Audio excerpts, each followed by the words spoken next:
ra-iisul wasaare ku-xigeenka ahna wasiirka arrimaha dibadda dalka Soomaaliya Fawsiye Yuusuf Xaaji Aadan ayaa maanta lagu soo dhaweeyay magaalada London iyadoo u socotay howlo shaqadeed oo ku saabsan arrimaheeda ku saabsan dawladda iyo wasaaradda ay matalaysay. waxaa mar hadallo la weydiiyay ay ka jawaabtay ay ku sheegtay in halkan uu ka dhici doono shir lagu wado inuu ka soo qayb galo madaxweynaha Jamhuuriyadda Federaalka Soomaaliya Xasan Sheekh.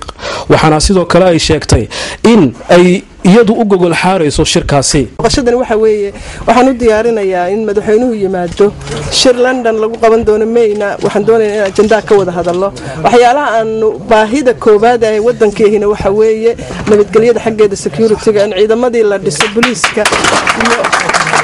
iyo talabaad oo maxay ahayd institution building sidii wadankii oo dhan oo dumay dib loogu dhisi lahaa. marka waxyaalahaas aan doonayaa kala hadallo. mar uu su'aal weydiiyay wariyahayaga Shamsa Baybo ayaa waxa ay weydiisay sida iftiinka iyo dawladnimada Soomaalidu ay u egtahay haatan iyo sidii ay ugu iftiimin lahayd waxqabadka iyo hawsha la sugayo dawladda haatan ay hayso. waxaan ahay Shamsa Cabdullaahi Baybo oo ka hadlaysa telefishinka qaranka Soomaaliyeed. waxaan ku weydiin lahayn maadaama aad noo timid oo fursad fiican ay noo tahay waxaan rabnay bal iftiinka ummadda Soomaaliyeed ee ka dhageysanaysa gudaha iyo dibadda wax iftiina oo horumar ah laakiin iftiin maxaad u jeedinayd ummadda Soomaaliyeed ee ku dhageysanaysa.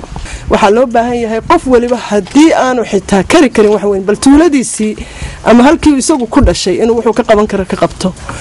dalka cidina uma maqna daa'im xal oran jilceelna uma qodna dad badan baa imika yimaada aad waa wadan qaniyaysan ognahay wadanka ugu xeebta dheer waa wadanka hadii World Bank waxa yaala report hilibka dunida cidda ugu badan waa inaga marka la eego xoolaha nool waxaynu haysanaa 8 milyan oo hektaar oo agricultural land dhul beereed maxaa wabiyad galaya waxa leenahay macaadin fara badan wadanku aad buu qani u yahay. marka intaynu dibadaha qaxood ku nahay waxaa la qaatay inaynu gudihii gallo oo maal gashano lana xoojiyo dhulkii security-gina waa laga shaqeynayaa.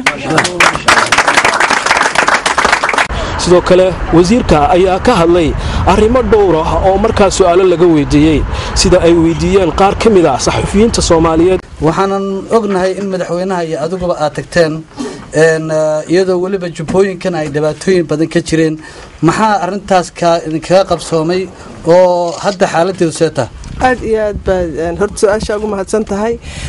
madaxweynaha ayaa anigu 2 jeer Kenya tagay madaxweynaha markii dambaan la socday waxa aanu Kenya isla soo gaarnay heshiisyo badan oo si fiican looga baaraan degay. waxaa jira wax JCC la yiraahdo Joint Cooperation Commission oo hore u jiray oo dib loo soo noolaynayo. Kenya alaaqaad aad u fiican bay naga dhaxeeya aad iyo aad ba xaaladda Kismaayo u wanaagsan tahay. 6 wasiir baa shalay tagay hadda waa kii ilaahay laayay wasiir cilmooge marka meel wanaagsan bay maraysaa. dhibaato dambe oo halka ka jirtaana ma jirto. soo dawladda Soomaaliyeed baa loo daba joogsanayaa wixii dhismaha iyo horumarina laga sameeyo goboladaas. wasaaradda isla markaana ah wasiirka arrimaha dibadda waxay ka timid toos caasimadda Jamhuuriyadda Federaalka Soomaaliya ee Muqdisho waxaana ay haysataa waqti ay dadka kula kulanto oo ay uga waranto waxyaabihii 3 bilood iyo boqolkii maalmood u dambeeyay ku soo kordhay jamhuuriyadda cusub ee u dhaartay Jamhuuriyadda Soomaaliya ee Federaalka. wasaare ku-xigeenka Fawziya runtii waxaan idiga mahadcelinaynaa sida dareenkiina idinkoo macnaha ma taqaana xilli qabow lagu jiro meel fog ka yimid aad u muujiseen soo dhaweynta ra'iisul wasaare ku-xigeenka aad iyo aad baan idiga mahadcelinayaa.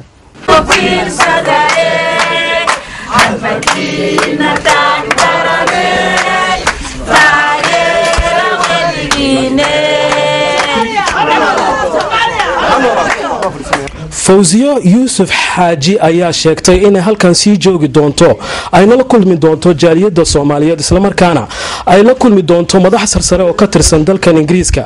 Cabdirasaaq Socoto TV qaranka Soomaaliyeed magaalada London.